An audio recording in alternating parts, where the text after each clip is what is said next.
Om Shri Gurubhyo Namaha. Hari Om.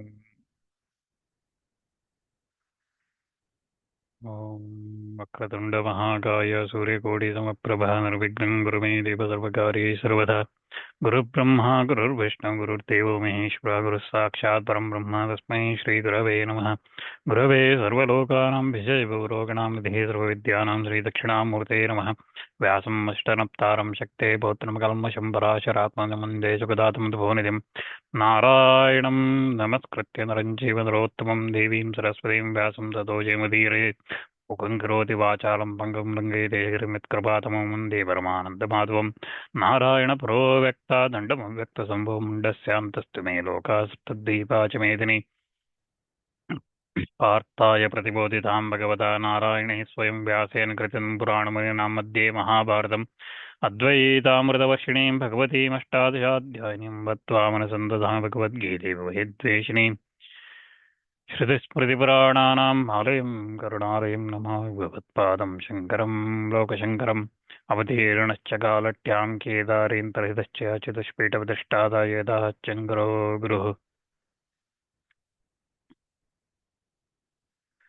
Previously, we were looking at the 27th shloka in Karma Yoga. Prakrutehi kriyamānāni gunai karmāni sarvasha ahankara vimūdatma kartāhamiti manyate. While the actions being done in every way by the gunas of Prakriti, one who is deluded by the ahankara thinks that I am the doer. He thinks that I am the doer. He has that agentship. So here, I think last time I did not forgot to mention the word Prakriti means it is a from Parabrahma has an anirvachaniya shakti. The word, the shakti, the energy which cannot be described. Anirvachaniya means it cannot be described. Okay, it is part of Parabrahma and you cannot say what it is. Okay, that's what the Shastras Vedas say as well. So it is known as Prakriti or Maya or Akshara and things like that. It is Trigunatika. And last time we looked at Sattva, Rajas, Tamasam, Gunanam, Samyavastha. So it is equilibrium of Sattva, Rajas, Tamas, Triguna. So these gunas, three gunas, it is equilibrium of that. And this Maya is Upadhi for Parabrahmavastha. So this Parabrahma, Atma, what we call Atma, Parabrahma, that Parabrahma is covered or masked by this Maya, and that's why we do not see that. When this Maya is removed, then one is known as realized person. And this Prakriti is made up of 23 tattvas in the body. And they are Ahankara, egoism, Buddhi, which is intelligence, Manas, which is mind, and then Panchabhutas, Prithvi, Apa, Tejo, Vayu, Akasha, so earth, water, fire, wind, and then Akasha, space. And then Panchatanmatras, so which are five characteristics, Shabda, Sparsha, Rupa, Rasagandha, so sound, touch, Rupa is form, Rasa is taste, Gandha is smell. So these ones of those five Panchabhutas, and then Panchajnanendriya, five sense organs, and Panchakarmendriyas, five organs of action. So these 23 items, Ahankara, Buddhi, Manas, Panchabhutas, Panchatanmatras, Panchajnanendriyas, Panchakarmendriyas, these 23 together, they make up the Prakriti, and all these are inerts. They are Jada. They themselves cannot act. Hence, they need a Chetana. That Chetana is what we call as Parabrahmavastha. So when this Jada and Chetana comes together, then the action takes place. And these 23 tattvas act because of that Atmavastha, but Atma is not attached to the actions. But the Vimudha Atma, we looked at in the previous shloka, 27th shloka, the one who has not realized, unenlightened person, thinks that tattvas, that body which is made up of these 23 tattvas is actually doing. So this is where this is what known as adhyasa, where the ajnani thinks that the Atma is doing the work. But the enlightened person does not think so. That's what Bhagavan says in the next shloka, in the 28th shloka, which we are going to look, where Bhagavan says that the jnani does not think like that. He says, Tattva vittu mahabhavo gunakarma vibhagayoho guna guneshu vartanta iti matva na sajjade. O mighty armed one, the one who is knower of the facts about the varieties of the gunas and actions does not become attached. Thinking thus, the organs or the senses rest or act on the objects of the organs and senses. That's the meaning. Tattvavit means the knower of the truth. Tattva is the truth. Tu means but. Mahabhaho is mighty armed one. Gunakarma means from the gunas and the karmas. Vibhagayo means distinguishing, separating. Guna means the mode of material nature in the shape of senses, mind, and other things. And guneshu means the mode of material nature in the shape of objects of perception. Vartante means are engaged. Iti means thus. Matva means knowing. Na means never. Sajjate means become attached. So here, Bhagavan starts by saying tu, tattvavit tu. Okay, so tattvavit tu. So tu means but. So on the other hand, so previous shloka we looked at the ajnani thinking that I am the doer, aham karta, he thinks like that. But here, on the other hand, tu, but on the other hand, the one who is a knower, the tattvavit, the knower of the facts. What kind of facts? He is the gunakarma vibhagayoho, about the varieties of the gunas and the actions. That is, a knower of the diversity of the gunas and the diversity of the actions. Guna vibhaga means the product of prakriti, which consists of the three gunas. And we looked at just now the five subtle elements, the mind, manas, buddhi, ahankara, five sensory organs, five karmendriyas, and five objects of senses like sound and so on. So those are the guna vibhagas, the product of prakriti, and karma vibhaga means the varieties of interactions among these things. Guna karma vibhagayoho, the one about the varieties, the one who knows about the varieties of these gunas and the actions, does not become attached. Na sajjate, he does not become attached, thinking thus. What he thinks, the gunas in the form of organs or senses, and not the Atma, not the self, act on the gunas in the form of objects of organs and senses. So he thinks that the gunas in the form of organs or senses and not the Atma itself act on the gunas in the form of objects of senses. So the tattvavit is the one who is a knower of the true nature of the things. By the use of again the word tu, Bhagavan says that he is distinguishing between the unenlightened and the enlightened person. The true nature of what is that tattvavit knowing? The true nature, what is it know? He knows that Bhagavan says that guna karma vibhagayo, the gunas of the body, organs, the mind, which is again the basis of the ahankara, the karmas of their functions, which is basis of the idea of mind. The phrase gunakarma appears as a collective number, is a collective singular number here. Vibhaga means that which stands differentiated by the virtue of its being the revealer of all the mutable, insentient things. That is the Atma, which is the nature of self-revealing consciousness, and it is unattached. So that person who knows the true nature of the gunakarma, the body, organs, mind, and their functions and things like that, and of the vibhaga, the separation, the Atma, the self, of the illuminated and the illuminator, and the insentient and the sentient, of the mutable and the immutable, the one who knows that differences, what is true, what is untrue, what is changes, what does not change, and body and Atma, he knows those differences.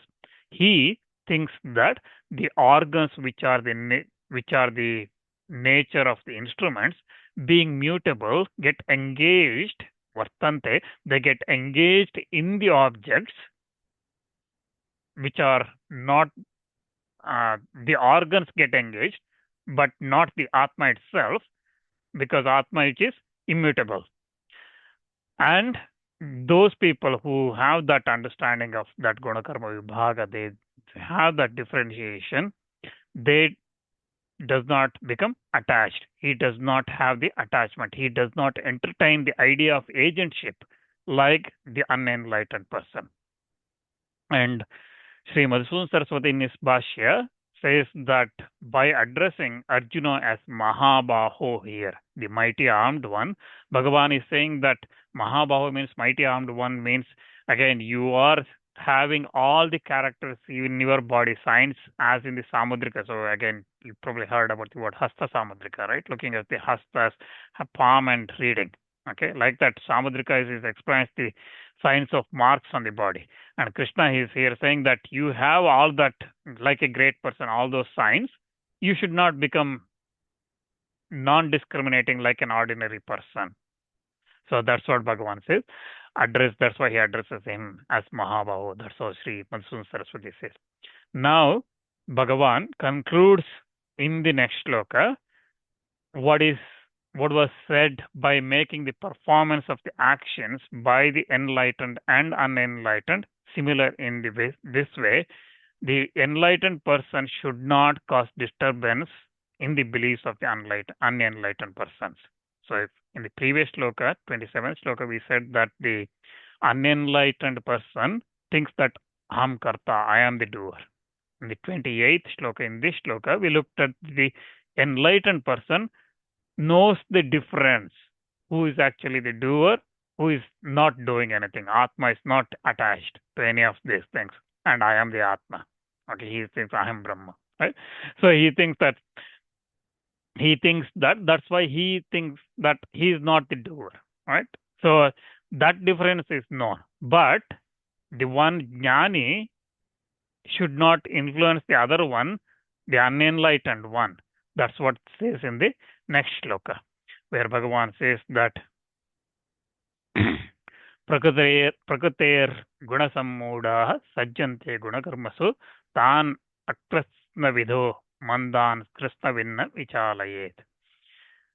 Those who are deluded by the gunas of the Prakriti become attached to the activities of the gunas.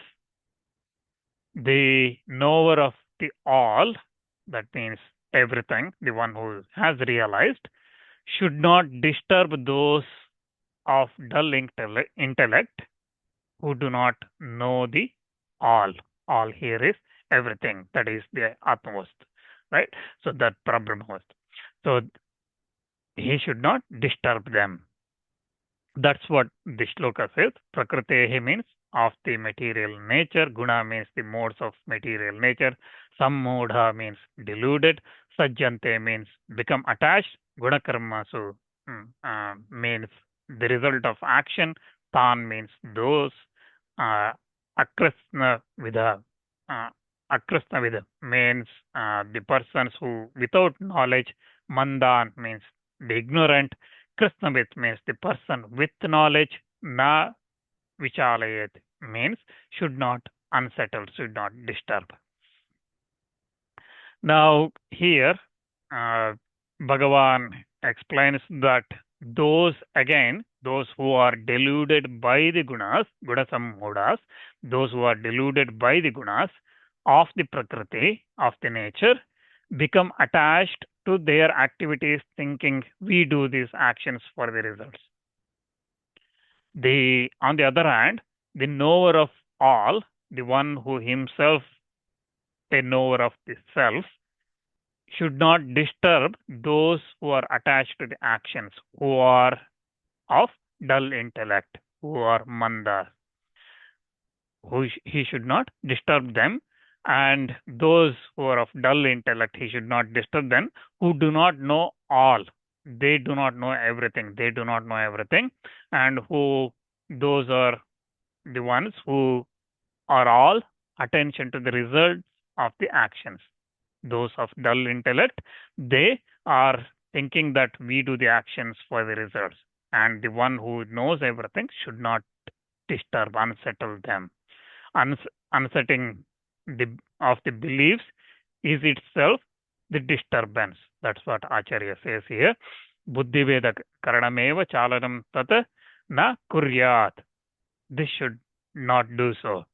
That he should not do so. The one who has realized should not do that disturbance. That's the idea. Okay. The knower of everything, who has the knowledge of the Atmas in its fullness, should not disturb, i.e., should not himself dislodge from the faith in the activities of them who are attached to the actions, who wholly deluded by the gunas, by the constraints of the Prakriti, the previously said Maya, by its properties in the form of effects, example, the transformation of the body and so on, who thinking of those very ones as the Atma, okay, thinking body as the Atma on the account of non-manifestation of the true nature of the Atma. For them, these people, who the knower of the all, should not disturb them, dislodge their faith, because they become these people who think that Atma is the one who is doing all these things. They become attached to the activities of those very gunas of the bodies and organs and minds, who entertain the firm idea of the ownership. We perform the actions for their results. They think like that. And those people also do not know the all, the everything, whose identity themselves is with non-self, and who are evil-minded or dull-witted, dull intellect, who being impure minds, whose minds have been not purified, who have not acquired that competence for the jnana, this Atma jnana. Such a person's karmas and the beliefs, the one who knows should not disturb. Those who are not evil-minded, who are of pure mind, they by themselves lose faith in actions when the discrimination comes. So, for example, one who has realized this, reached that knowledge, competent in the knowledge, when they become competent in this Atma Jnana, they lose faith in the karmas. But that doesn't mean that they should discourage and create disbelief in the karmas of the others. The words again, Krishna and Akrishna, they have been explained again in the Vartika of the Brihadaranyaka Upanishad, for example. It's been explained by the Acharyas, where they clearly say that since such sentences as existence alone, Sat Eva, which is what said in the Chandogya Upanishad, such a sentences, the non-duality of the entity is the all, is the everything. Therefore, how can there be any possibility of that entity's opposite entity that is not all? So if something is all, the other is definitely not all. Okay, so that's is explained, and since but the one who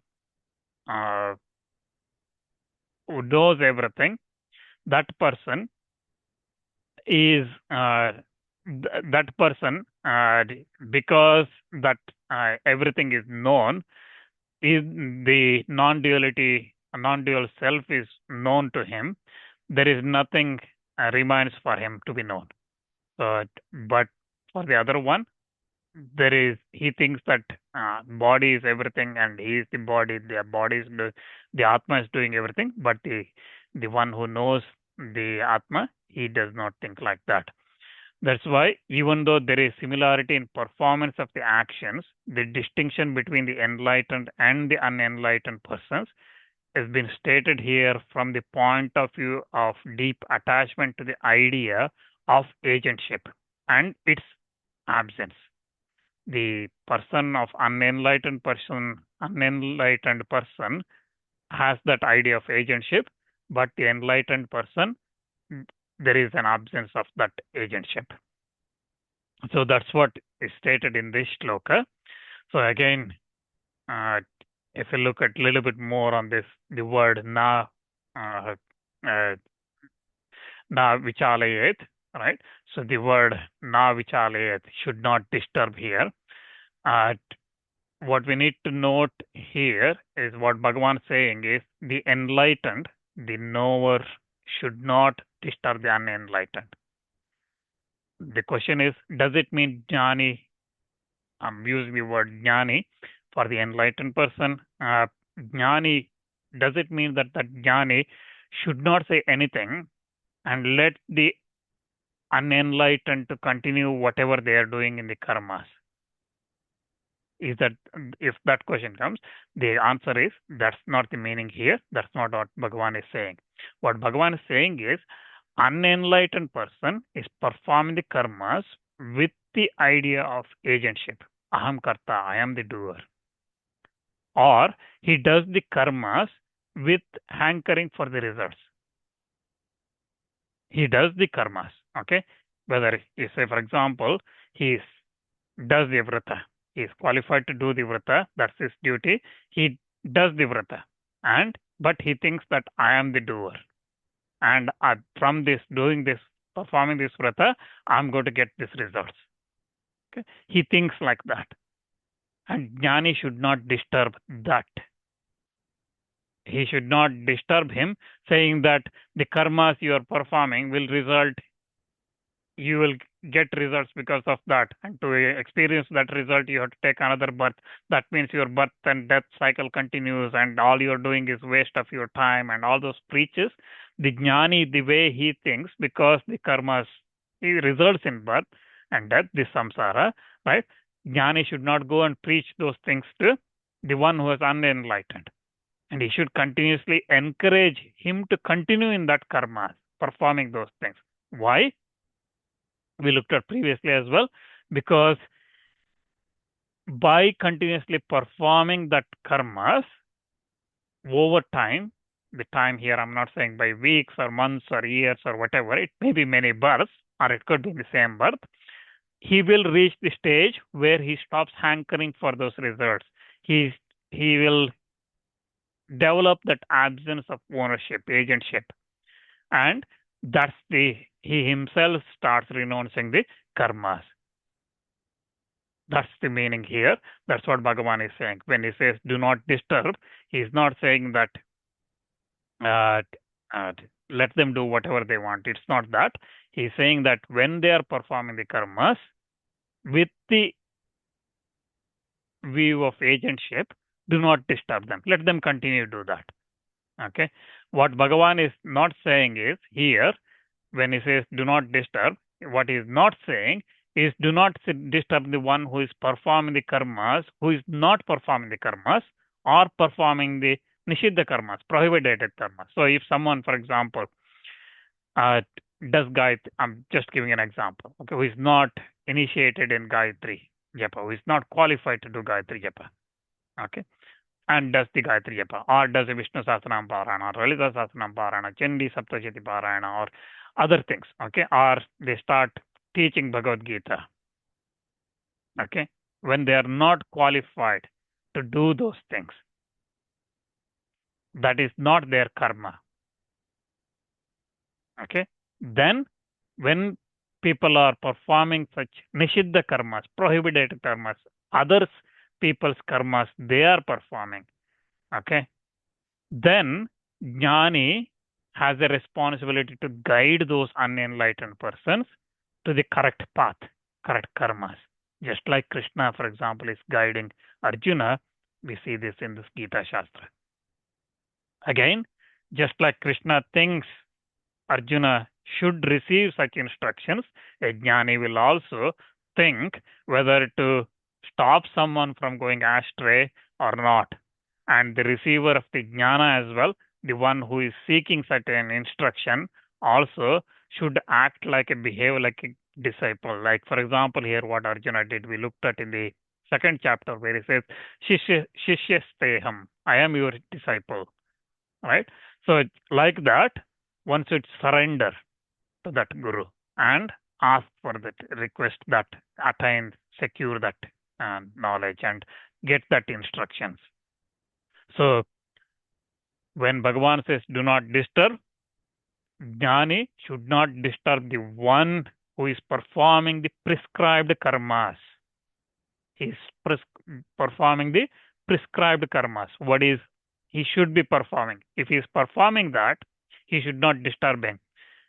He should not disturb him, even though that person is doing the karmas with agentship or hankering for the results.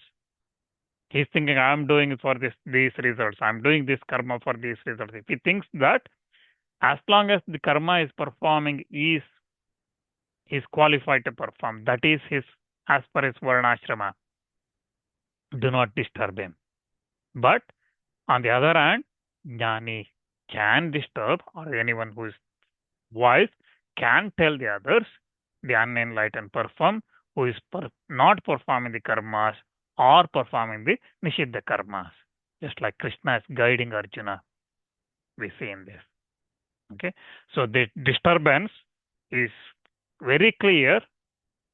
Don't go in somebody who is doing the prescribed karmas, say that if you perform these karmas, you will get another birth and all those kind of things. Don't say that. Encourage them to continuously perform the karmas.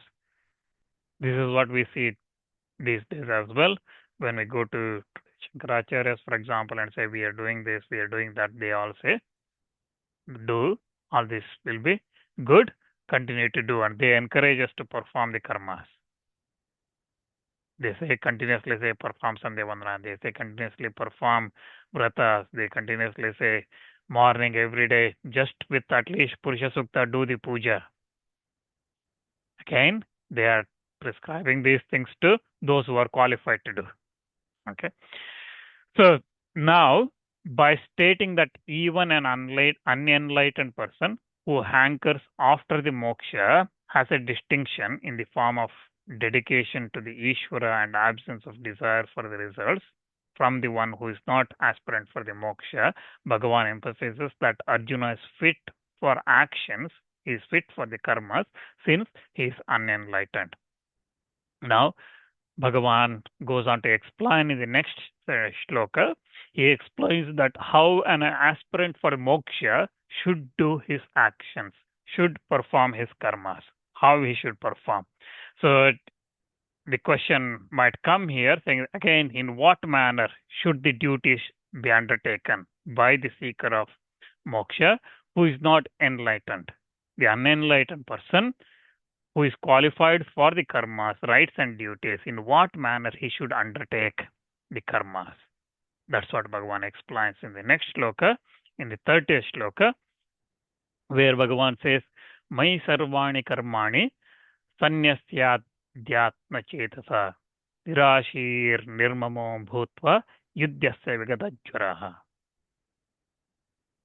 Devoid of fever of the soul, engage in the battle by dedicating all actions to me, with your mind intent on the self and becoming free from the expectation and egoism. That's what Bhagavan says. That's how one, a ajnani, unenlightened, should perform his karmas. Mayi means unto me, sarvani means all, karmani means karmas, works, actions, Sanyasya means renouncing completely. Adhyatma chetasa means with the thoughts of resting on Ishvara. Nirashi means free from hankering for the results of the karmas. Nirmama means without ownership. Bhutva means so being. Yuddhyasva means fight. Vigadajvara means without mental fear. Now, devoid of the fever of the soul or the mental fear, being free from repentance without any remorse, vigata jvaraha, vigata santapha, vigata shokaha. So free from uh, jvara, fever of that uh, fever of that manas, so thinking about in mind again and again, free from repentance, free from remorse, engage in the battle by dedicating all the actions to me, because I am who is actions to me, who am I? I am Vasudeva, the omniscient supreme Bhagavan, the Atma of everything, Atma of all.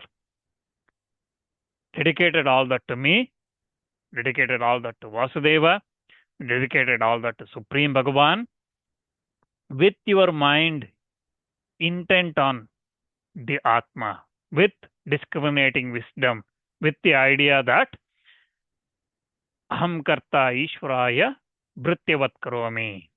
I am the agent and I work for Ishvara as a servant. Think like that. And further, becoming Nirashi, free from expectations of the results for yourself. And Nirmama, free from egoism. So, dedicated all that to me and perform the karmas thinking that I am just the agent working for as a servant for Ishvara, becoming free from the expectation for the results, free from egoism that I am doing this. You, by do the actions like that, you from whom has vanished the idea that this is mine, the one from whom the ideas where this is mine, that ideas vanishes, they are nirmama. Now again, Bhagavan says that by becoming free from desires, devoid of idea of mine with regard to your own body, children, brothers, and so on, and devoid of the fever of the mind or Atma, soul, the word again here, jvara, is used to mean as a sorrow because it causes the suffering, and devoid of sorrows, okay, of the of this world and the next, in the form of infamy, falling to hell, and so on. You who is desiring the moksha, engage in this battle. The idea is you undertake the prescribed duties by dedicating all the action, all kind of actions, whether it's mundane or Vedic, all those kind of actions, dedicated all that to me, to Vasudeva, who I am Ishvara, I am the Supreme Lord, omniscient, I am the controller of all, I am the self of all. Dedicated all that to me with your mind spiritually imbued with the idea that I am the agent under the inner controller, performs actions for that Ishvara alone, as a servant does to a king. Perform the actions like that. So Bhagavan says, here again, dedication to Vasudeva and the desirelessness are common to all the actions. Okay. So of the persons who is desiring the moksha. And the performance of the enjoined actions without desire for results and with the idea of dedication to Ishvara, dedication to Vasudeva, leads to the fruit of moksha through the stages of purification of mind and attainment of knowledge. So why he should perform those actions without any desires? Because it leads to purification of mind, and that results in the attainment of the knowledge. That's what he says. Bhagavan says in the next shloka, where he says, Ye me matamidam nityam anushtitam anutishtanti manavaha shraddhavanto anasuyanto muchyante tepi karmabhi. Those men who ever follow this teaching of mine with faith and without cavil, they also become freed from actions.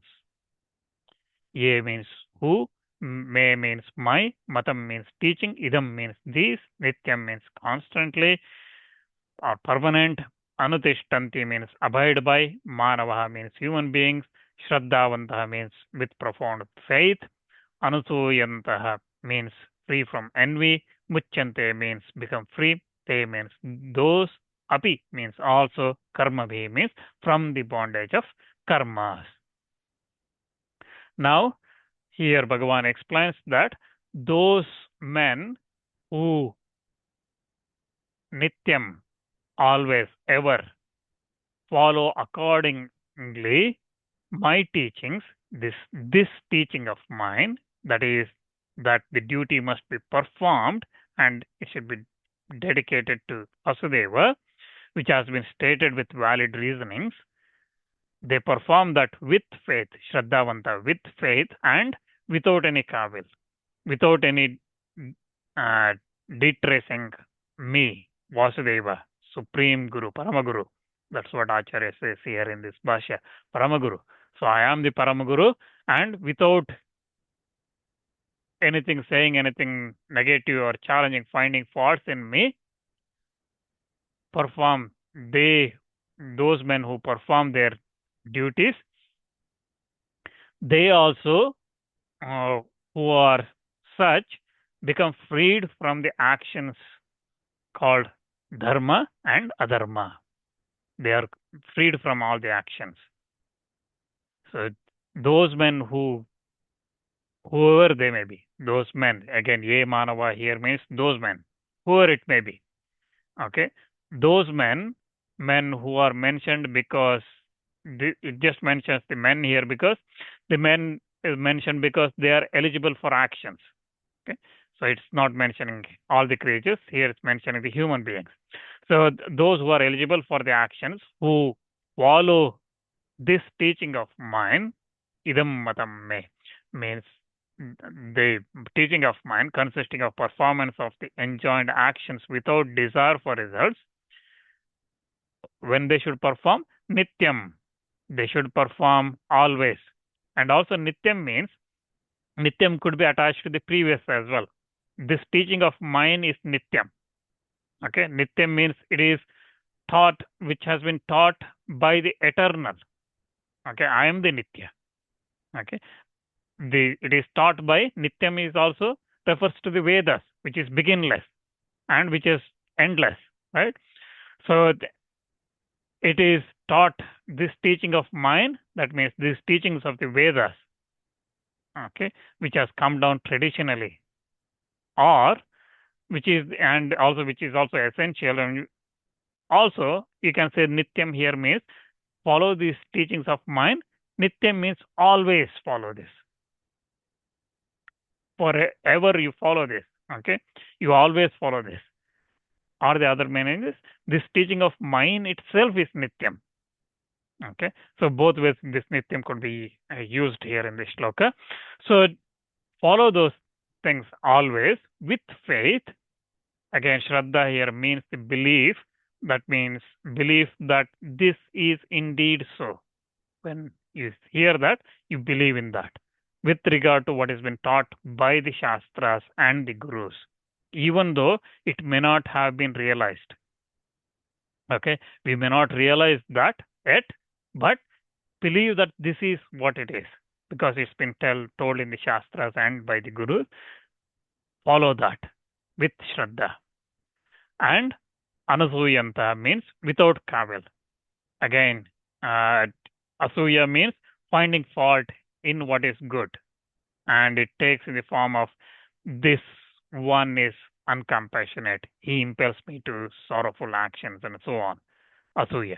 Anasuya is opposite. Without entertaining that kavil, which may in the context under discussion possibly arise against me, Vasudeva, the Guru, the friend of all. Okay, without having any asuya against me, okay, without any cavil against me or my teachings, the Vedas, the Shastras. So without that, follow the Shraddhavanta with faith. Follow that. The men of full realization, become freed from the actions called dharma and adharma through the purification of mind and the rise of knowledge, rise of jnana. Again, Bhagavan here, having thus spoken of the merits from a positive point of view, what is the benefit of following this Shastras, these teachings. He also next states the defects from the other point of view. Okay, from the negative standpoint, he narrates in the next shloka the defects if one does not follow. Where in the 32nd shloka he says, "Etve tadabhya suyanto nanutishtanti me matam sarvajnana vimudham stan vidhi nashtan achetasah." But those who decrying this do not follow my teaching, know them who are deluded about all knowing, all knowledge, and who are devoid of discrimination to have gone to ruin. Ye means those, tu means but, etat means this, abhyasu yantaha means cavilling, not means, na means not, anutishtanti means follow, me means my, matam means teaching, sarvajnana means in all type of knowledge, mudhan means deluded, tan means they are, vidhi means no, nashtan means ruined, achetasa means devoid of discrimination. So here again Bhagavan explains the opposite of not following his teaching, where he says but, tu, he starts but. That means those who are opposite of them, the former, which we looked at, who decrying, finding faults where there is none. This instruction of mine, who decry this instruction of mine, who do not follow my teachings, they are deluded in various ways with respect to the knowledge concerning the qualified and unqualified Brahman. They are deluded. Know them who are deluded about the knowledge, who are devoid of discrimination, have gone to ruin. That's what Bhagavan says. The word again, tu, indicates that the faithlessness, which is opposed to the quality of the man of faith. Shraddhavanta anusuyanta. We previously looked, right? So it is opposite to that. Hence, those who, because of the hearsay and faithlessness, do not follow this teaching of mine by decrying it, by inventing the defects in it, know them who are impure mind, and for this very reason, who are variously deluded about all knowledge, who are deluded with regard to validity of the means of the knowledge, with regard to the subject matter, and with regard to the necessity in respect of all knowledge concerning the action and the qualified and unqualified Brahman, who are unfit in every way, have gone to ruin as deprived of all the human ends. They will not attain anything. They will be ruined. That's what Bhagavan says. Now he explains the influence of a man's nature, prakriti, on his conduct. Looking at this Bhashyas by Shankaracharya or other Bhashyakaras we look at, without that, it becomes very difficult for us to link from one shloka to another. So Bhagavan was saying, what happens if one follows his instruction and one does not follow? And then next, suddenly, he starts explaining how one's conduct is influenced by the prakriti, by the nature. Okay? So if we don't know that, if we don't have these bhashyas, these commentaries from these great people, we will struggle. And that's what the benefit here. For what reason? Again, the Arjuna might ask the question. Okay, for what reason they do not follow the teachings? So, Bhagavan, you said that they do not follow the teaching and they will be ruined. Now, the question Arjuna might ask, for what reason they do not follow your teaching? Paradharman anutishtanti swadharmam cha nanuvartante. Why do not follow your teachings? But they perform the duties. They do not follow your teachings, perform the duties that are not theirs, and not follow their own duties. Okay, they perform the duties which is not theirs. Paradharman anutishtanti. and swadharmam cha nanu vartante. So they do not follow their own duties. Why again people do that? How is it that by remaining opposed to you, they do not fear the evil which is arising from transgressing your own commandments, your own orders, your own these Vedas? Why they do not fear the evil that will arise from that? And for that, Bhagavan explains in the next shloka, which will look in the 33rd shloka, where Bhagavan says that Sadrisham cheshtate swasyaha prakritir jnanavanapi prakritim yanti bhutani nigraha kim karishyati. Even a man of wisdom behaves according to his own prakriti. Beings follow their prakriti, and what can restraint do to them? So sadrisham means accordingly. Chetase means cheshtate means act. Swasya means by their own. Prakriti means the modes of nature. Jnanavan means the wise. Api, he means even. Prakriti means the nature. Yanti means follow. Bhutani means all the beings. Nigraha means repression or restraint. Kim means what. Karishyanti means will do. It's a question mark. Kim karishyati. So here Bhagavan explains that even the man of wisdom, jnanavan api, okay, even the man of wisdom, what to speak of the fool, okay, even for the man of wisdom, behaves according to what?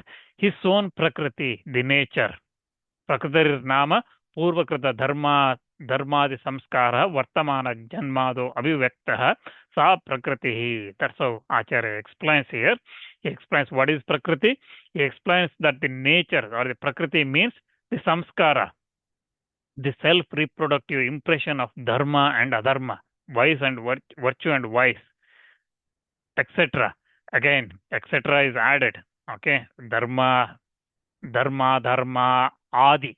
Okay, so Acharya says dharma, adharma, adi.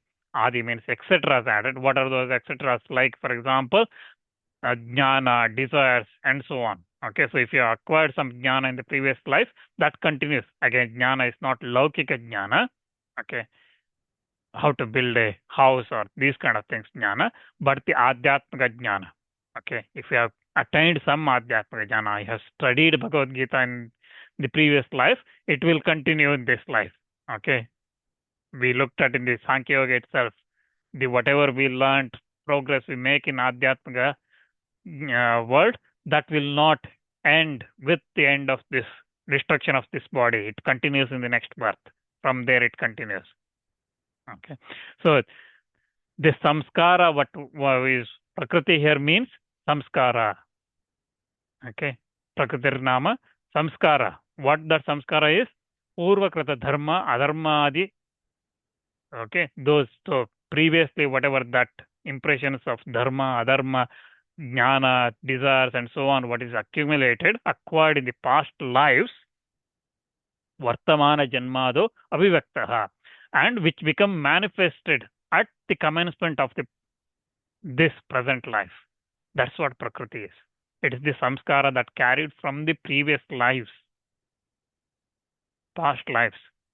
The dharma, adharma, whatever we accumulated. Then we say that punya papa. Okay, dharma, adharma here. You can say that he's performed a lot of punya in the previous life. He's performed a lot of papa. That's why he's like that.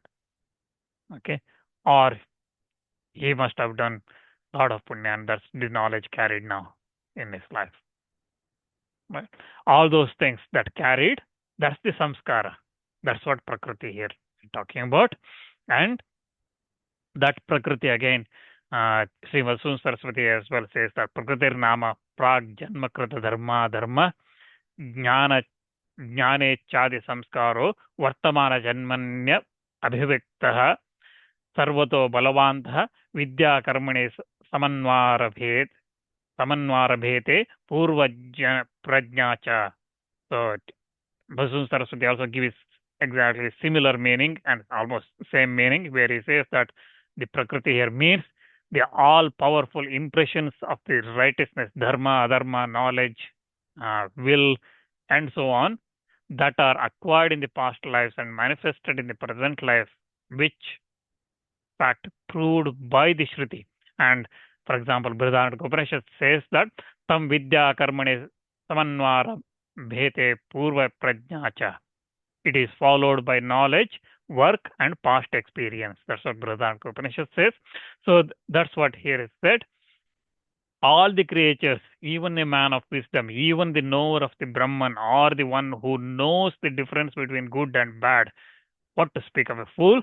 Such a person, even such a person, man of wisdom, behaves according to the nature of his own. Swasya means his own, which agrees with the statement. For example, Shankaracharya in his introduction to Brahma Sutras, he says that in instinctive actions, there is no distinction between animals and so on.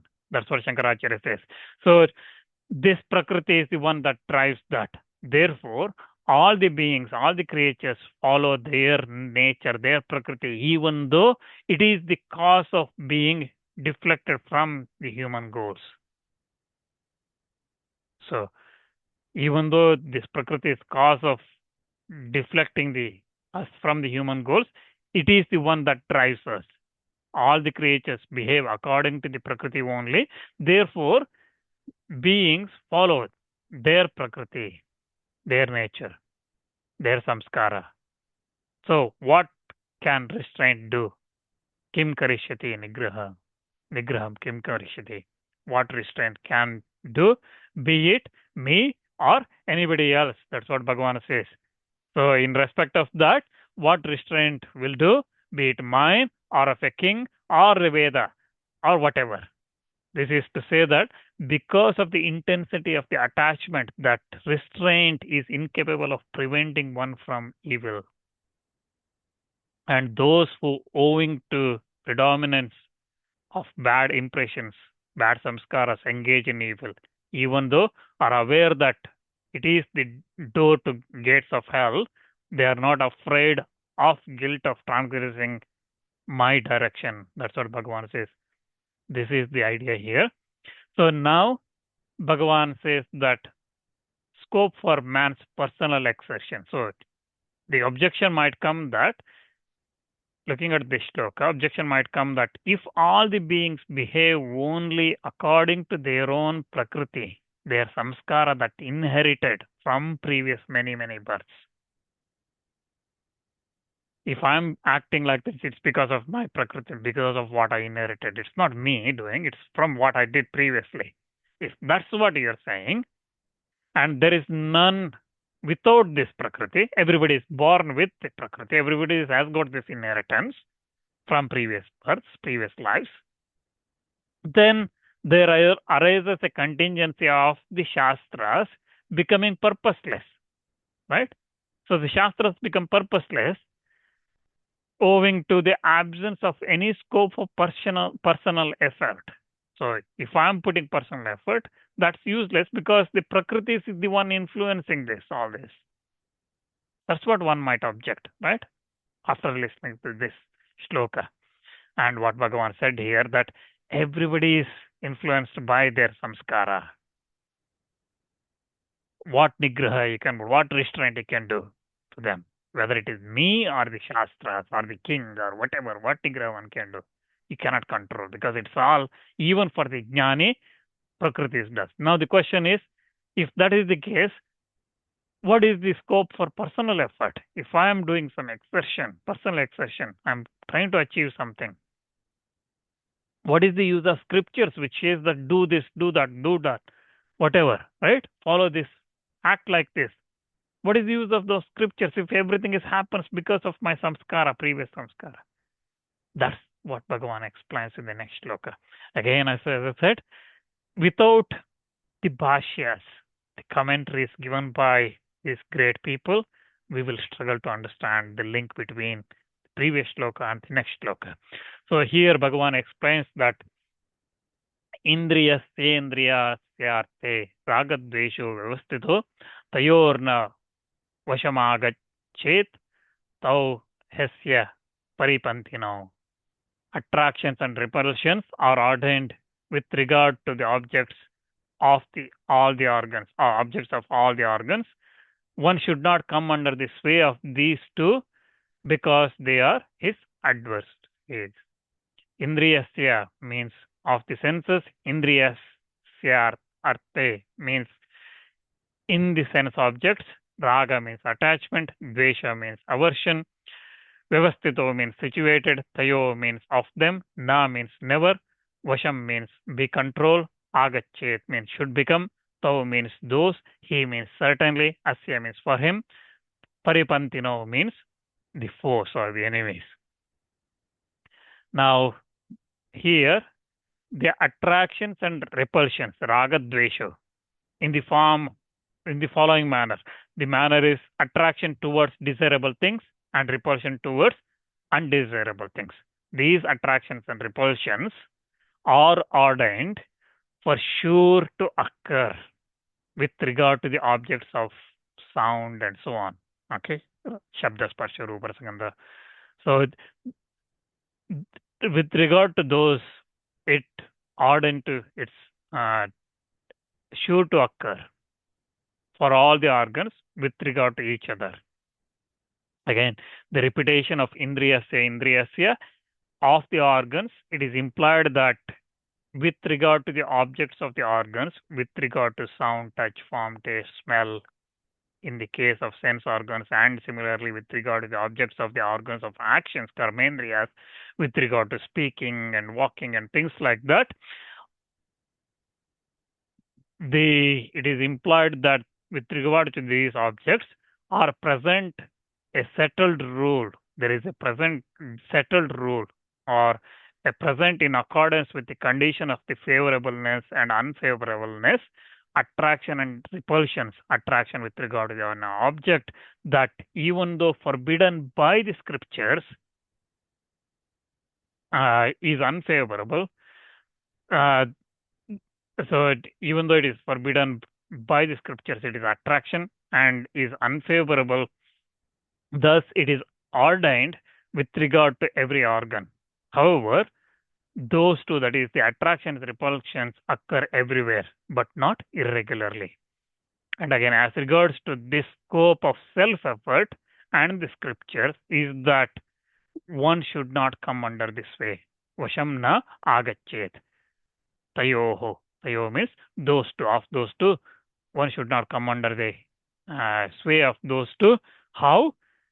That which is man's nature impels him to such scripturally forbidden acts, such as eating meat of the wild animals killed by poisoned arrow, or following the attraction, etc., and things like that, and the following the attractions alone, which occurs from the idea of something being a source of what one desires, that idea being associated with the absence of powerful idea that it is forbidden act that entails it as undesirable, right? So, for example, I see something, okay, very tasty food, something.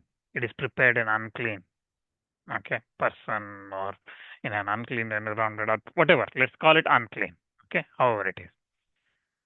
It looks nice. I want to eat it, and everybody is eating it. I want to eat it, but I know it is not good because my Shastras prohibit that kind. Or I'm doing a vrata today, okay. I'm not eating fasting, but I see tasty food which I haven't eaten many, many days, okay. Tasty food, and it is free.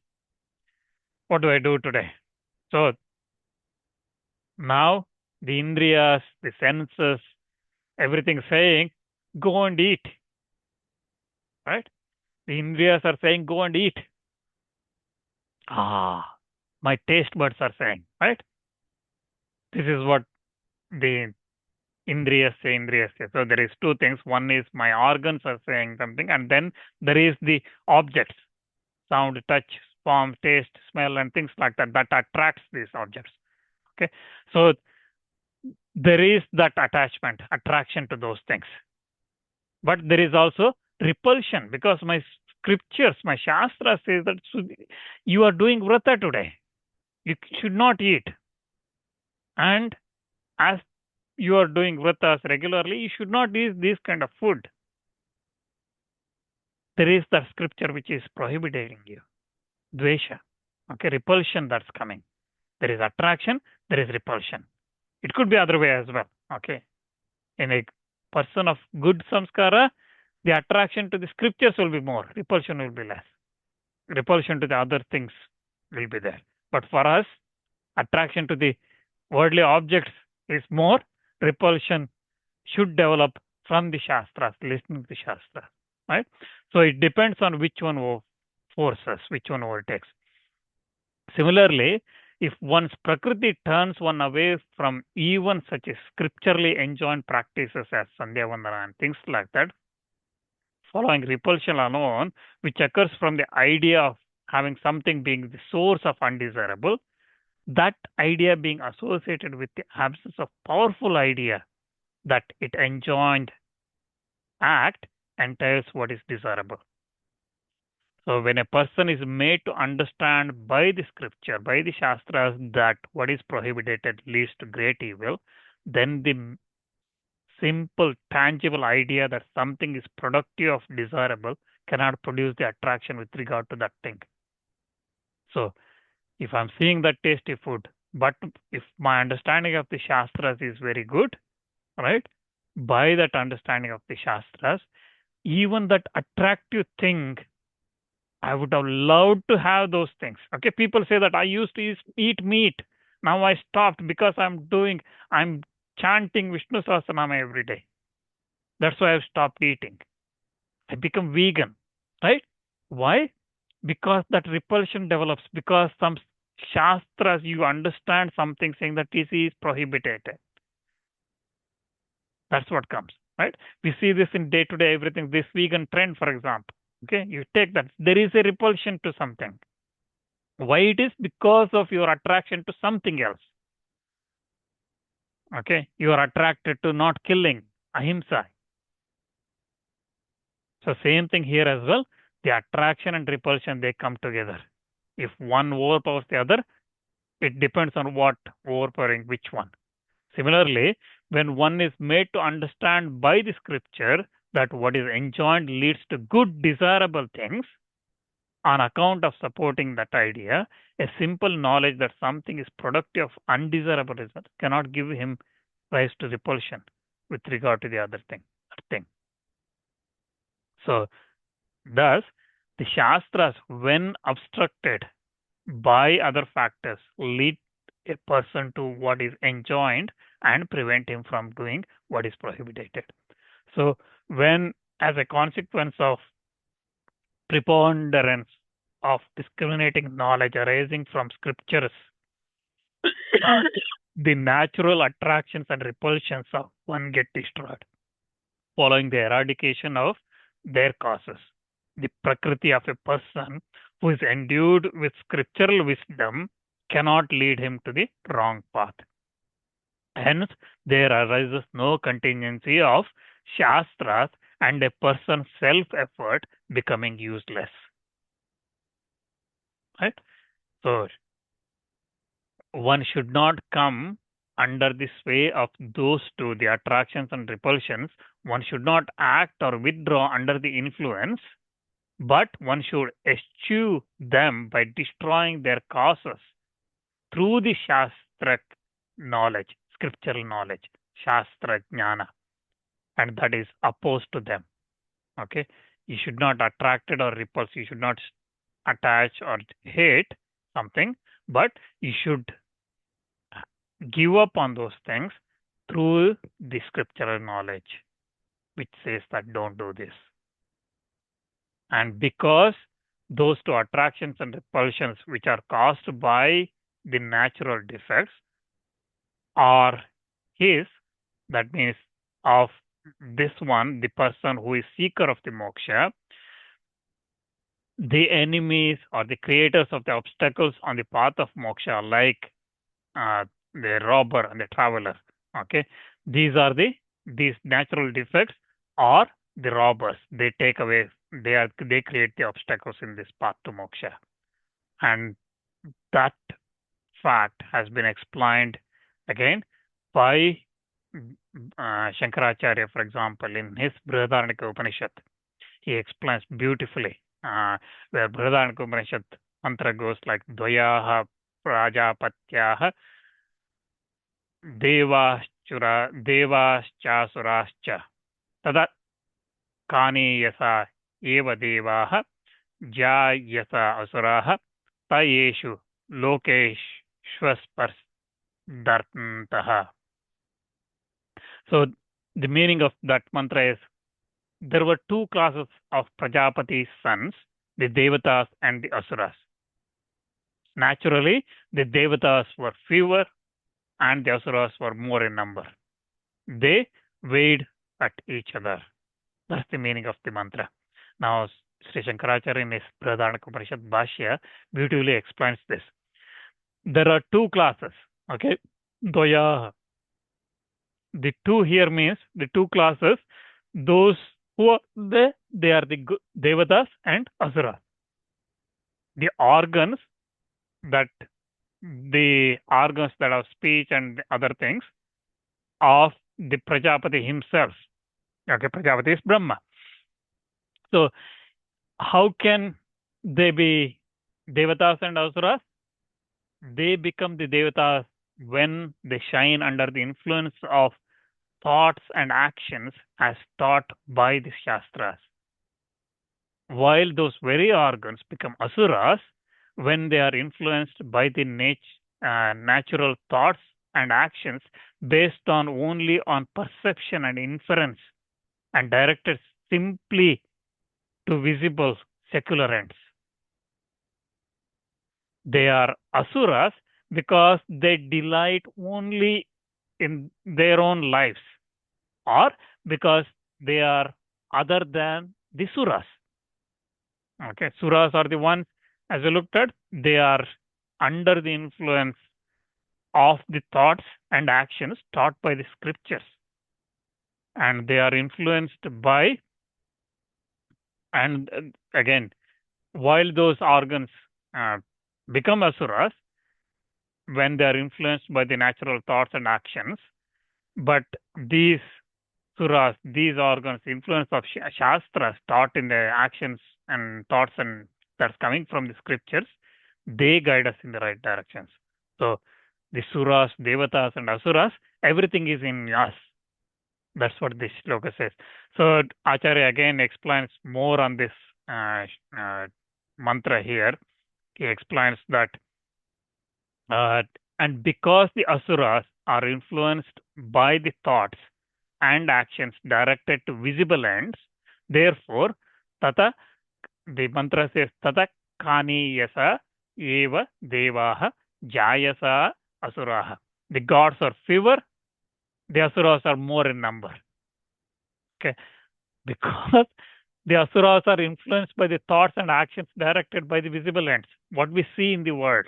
Okay, they are attracted by that. This body, these organs, the senses are attracted by that, right? The organs we know have stronger tendency to thoughts and actions that are natural than those that are recommended by the scriptures.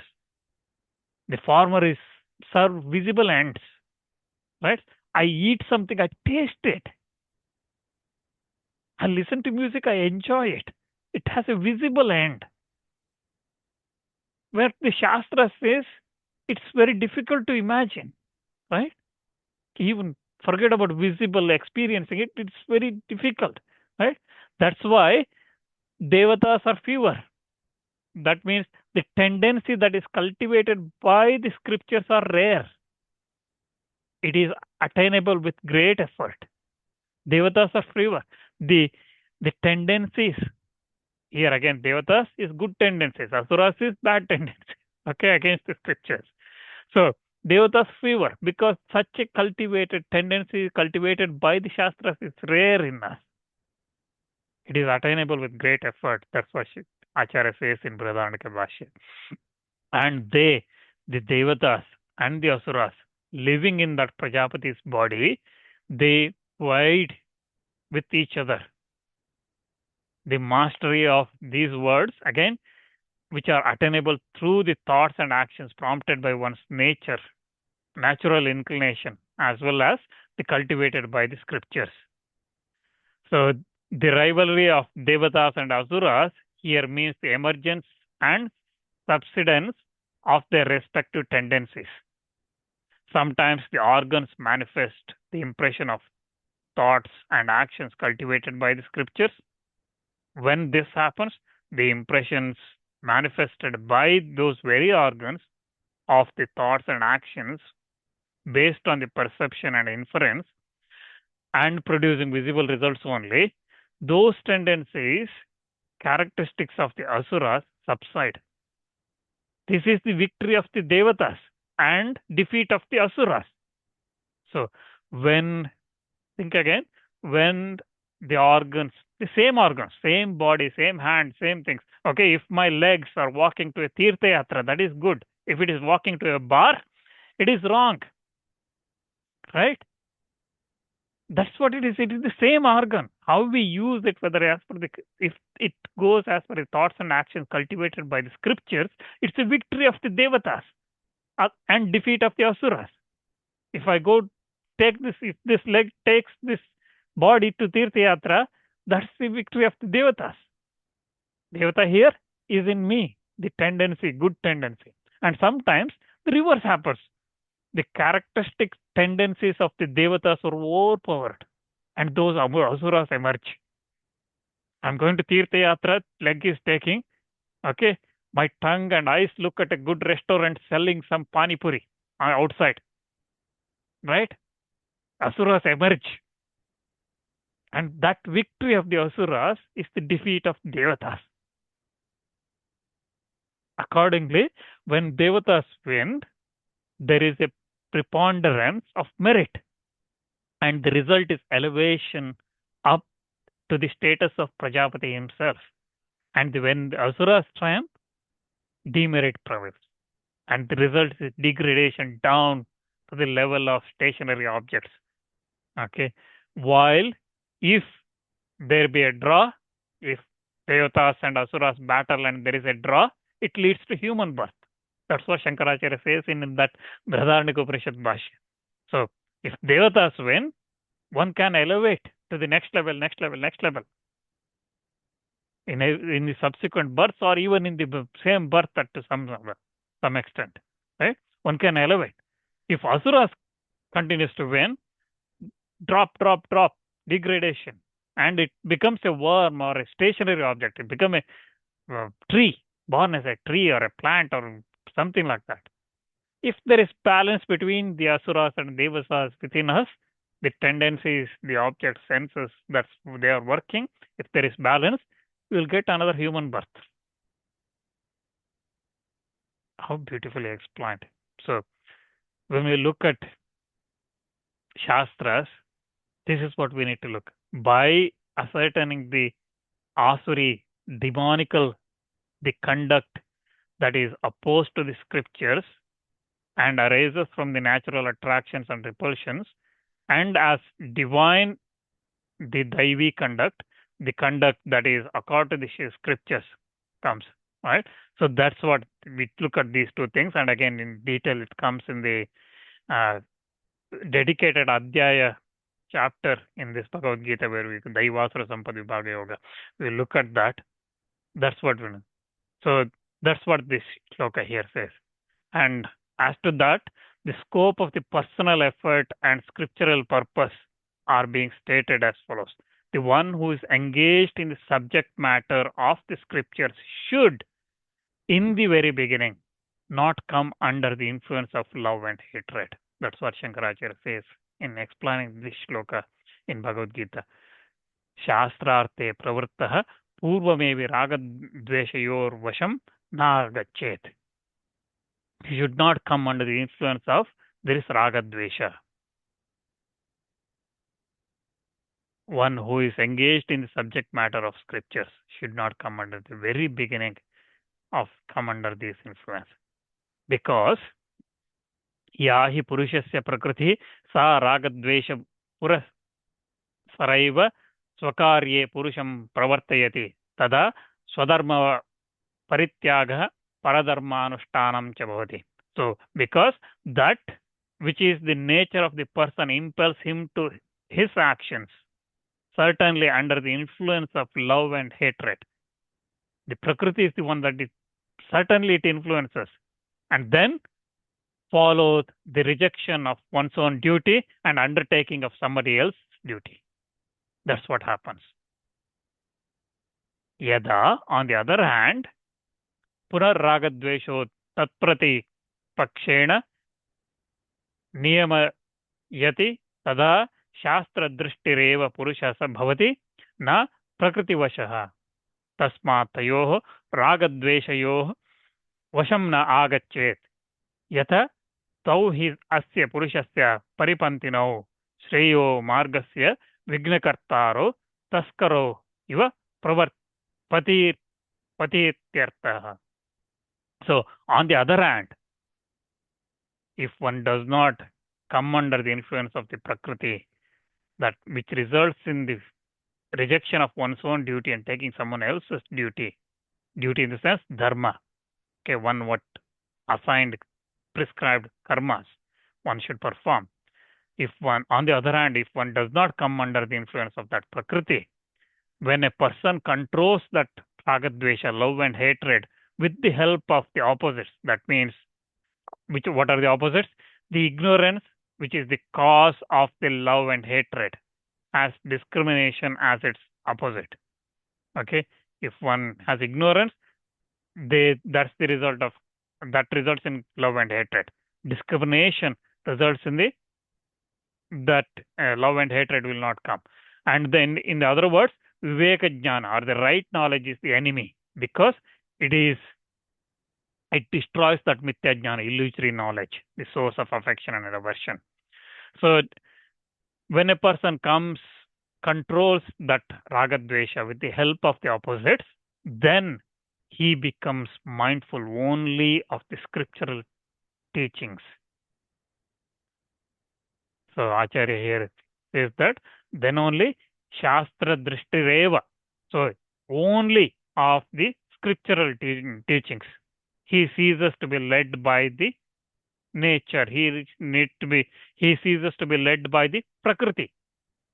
So when he takes controls that ragadvesha, then following that scriptural teachings, mindful of those scriptural teachings, he is led by he ceases to be led by that Prakriti. Na Prakriti Vashaha. So he will not be led by that Prakriti.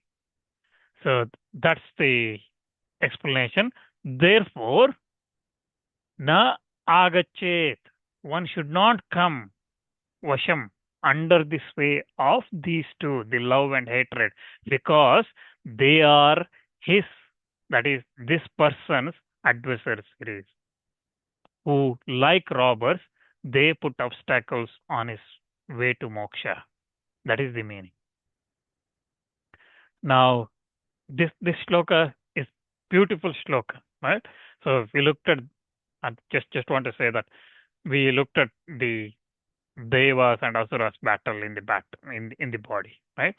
So there is two ways to look at our shastras. Okay, one is look at Puranas and things like that as pure Puranas. There is Indra, there is Agni, there is Asuras, there is Rakshasas, and they battle, and Indra does this, Indra wins, and Indra rules, and Indra does something silly, and he gets cursed, and he has to go through all this pain, and he loses, and blah, blah, blah. Right? That's one thing. That's one way of looking at it. The other way is looking at it, that Devatas, Asuras, everything is in us. That's what is explained here, right? Indra is the one who controls all the Indriyas. So, when we look at like that, the Puranas give a completely different meaning. Okay, we talk about Bali Chakravarti and Vamana Avatara. Okay, and just to explain a little bit why these Puranas give two meanings. One is, okay, we know the standard story. Vamana comes, Bali gives promises. He takes 3 steps. one on the earth, one on the sky, and the third one where to keep. There is no place keep on my head, right? Vamana keeps and Bali goes down, right? So now the question one could ask is, if Vamana has placed one foot on the earth and Bali was standing on the earth, and everywhere is Vamana's feet, it should also be there on Bali's head as well, right? And if the second foot is on sky, if let's say head is above the earth, it did not see, so it's covered there as well. So everywhere it's covered with the 2 foot. Then with 2 feet, it's already covered. So how come the third foot, you can say, keep it on my head? Again, we have to go to the Vedanta for that answer to get. If you ask every Purana, when you listen to the Puranas, it's a story. Beautiful story. It also gives strong message. It guides in the early stages, guides us in that direction. But when you look at in detail, when you go into further and further in that journey, you start questioning, what is this Purana actually trying to say? What is Mahabharata actually trying to say? Who is Duryodhana? Who is Yudhishthira? It is all in us. There is one who is very much attached to all this Indriya, saying that I need this wealth, I need this, right? That is Duryodhana in us. There is Yudhishthira who says that I want to do everything good. There is Arjuna who is following all his conduct as per the Shastras. There is Nakula Sahadeva who is following his brother and doing everything good. There is Bhima who, even though he is so strong, he still obeys everything his brother says. There is good thing. There is bad thing. That's the battle. That's the Mahabharata. That is us. And going back to this Bali story, if you look from a Vedanta point of view, it tells us 3 things. First, we see that Bhagavan is somewhere far away. Okay? Then we see that he is near us. Okay? So he's in the sky first. Then he's in the earth. That means near us. Then third step is he's in us. That's the third step. Vamana's third step is saying that it is in us. But to find the answers, we have to go Vedanta. Puranas give us a way. I'm not saying that that's wrong. It needs, because early stages we have to understand that. That's important. And once, as we continue the journey, it explains more and more and more. And Vedanta point of view, when you start questioning and asking questions and how this is, entire Mahabharata, right? I said, it's in us. There is a character, there is all this Duryodhana with his brothers, all of them driving us in one direction. And there is only small number. It is like we looked at in Brihadaranyaka Upanishad. Devatas are small number, a fewer. Asuras were many. And there is a battle always between them. Just like that, Duryodhana with 100 sons, and there is only 5 Pandavas. 5 good things, 100 bad things. Right? Influenced by Shakuni, Karna, and many other things. Influenced. When you look at that battle in us, which is the one that we want to win? So that's where this shloka says here. Using scriptures, using Shastras, put their self-effort. That exertion one puts is not going to go waste. So even though Prakriti drives us in one direction, the Duryodhanas, the Asuras drag us in one direction because of our previous karmas. That's, I'm not saying for everybody, right? If previous karmas were very good and you have a very good bank balance carried, virtues, punyas, lot of good knowledge carried forward, this life you might not even get attracted to those things or repulsed by something. You are very clear in your head. But for the general common people, for us, our baggage is very heavy. Our asuras are many. Daivas are fewer. Pandavas are small in number. So we have to take that help of the scriptures. And through that, where we have to fight. And when the person controls that love and hatred with the help of the opposites, then he becomes mindful only of the scriptural teachings and that ends or resists that prakriti, that influence that it has. Now, in this world, one is impelled by love and hatred. Impelled by love and hatred misinterprets even the teachings of the Shastras. Now, this is where again the Bhashyakaras helps, the Acharyas help us to bridge the next shloka. So we said that scriptures, one should look at what Shastra says, right, and follow that path.